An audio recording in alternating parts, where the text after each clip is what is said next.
Linux, o famoso pinguim, o rei dos programadores, o herói das batatas que chamamos de computador, incluindo o meu.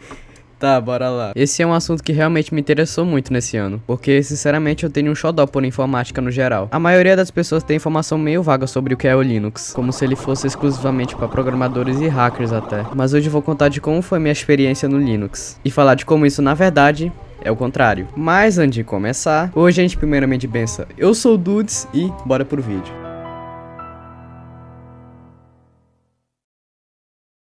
No começo eu via bastante vídeos sobre esse sistema, ou melhor, do kernel. Eu percebi que na verdade era um mundo gigantesco e cheio de informações. Foi aí que senti atração pelo Linux. E eu, sendo um moleque de apenas 14 anos, desenhista, editor e estudante, decidi testar ele, porque meu Windows já estava pesado no computador. E depois de pesquisar muito e passar por 3 distros diferentes, eu queria compartilhar como está sendo minha experiência até agora no Arch Linux. Então, simbora. Tem muitas distribuições mesmo, mas vale lembrar que não são todos que são fáceis de manusear.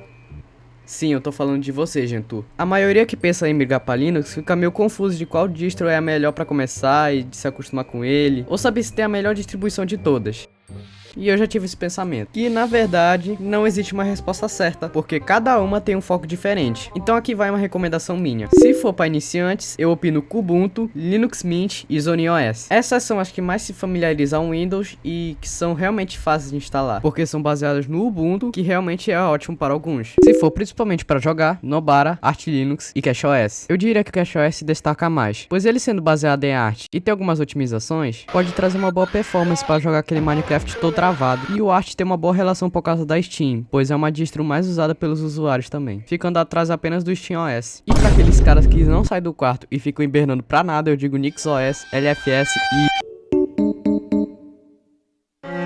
A primeira coisa que eu notei no Linux era que o consumo de armazenamento era menor, comparado ao Windows.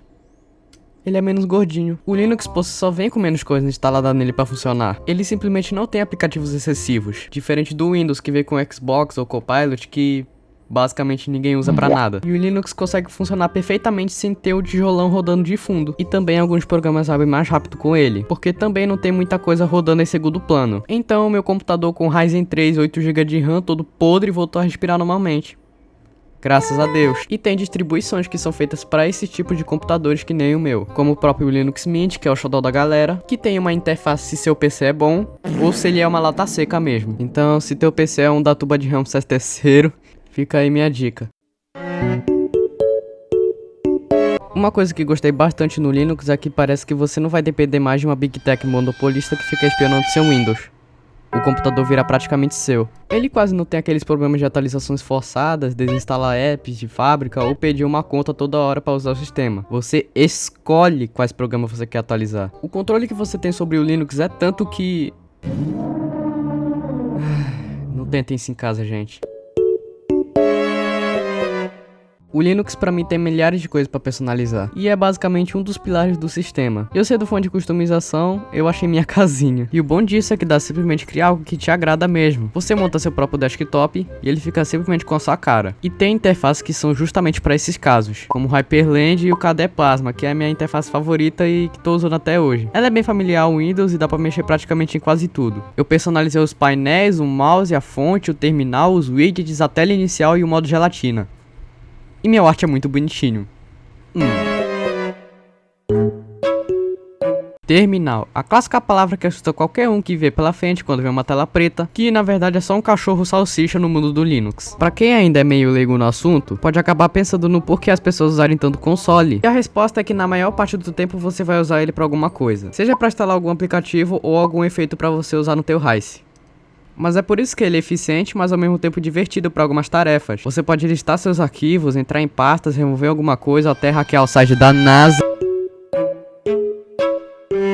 No tanto que o Linux tem seus lados positivos, ele também tem seus erros. Mas no geral é recomendável usar se seu PC for fraco ou se tu tá de saco cheio do Windows mesmo. Mas mesmo assim você precisa saber no que passa por detrás.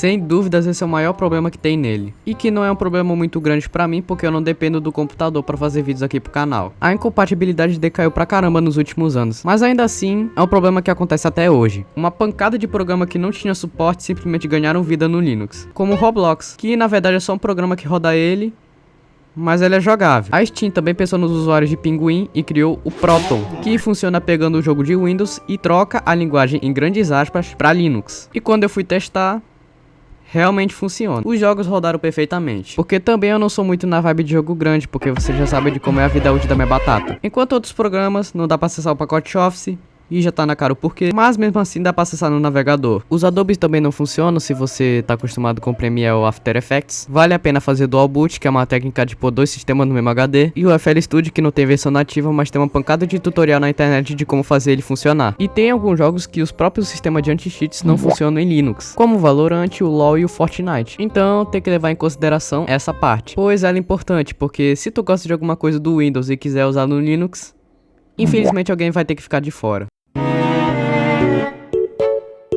O Linux basicamente tem muito mais coisa pra arrumar. E quando digo isso é porque surgem alguns problemas que provavelmente você vai ter que resolver depois. E isso o Windows leva um pouco de vantagem, porque como a maioria dos softwares funcionam bem no sistema, sem se preocupar muito com falhas, ele leva ponto nisso.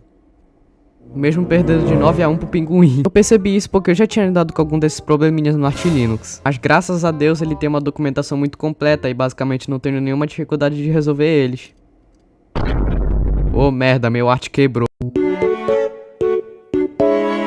Sem dúvidas foi uma das aventuras mais interessantes pra mim. Eu tive que me adaptar pra algumas coisas porque tem muita coisa nova pra tentar entender, mas não é exageradamente difícil. E sobre a questão se o Linux é difícil de se usar, bom, só até um pivete de 14 anos consegue manusear ele, mas tudo bem, qualquer um pode. Ah, então vou instalar um no meu PC agora. Ok, mas qual das distribuições? Eu acho que essa. Deve ser bem fácil. Ei, não, para! Brincadeira essa parte. Mas enfim, essa foi minha experiência no Linux. Se vocês gostaram do vídeo, dá uma fortalecida por aqui. E eu vejo vocês na próxima animação. Um forte abraço pra todos vocês e falou!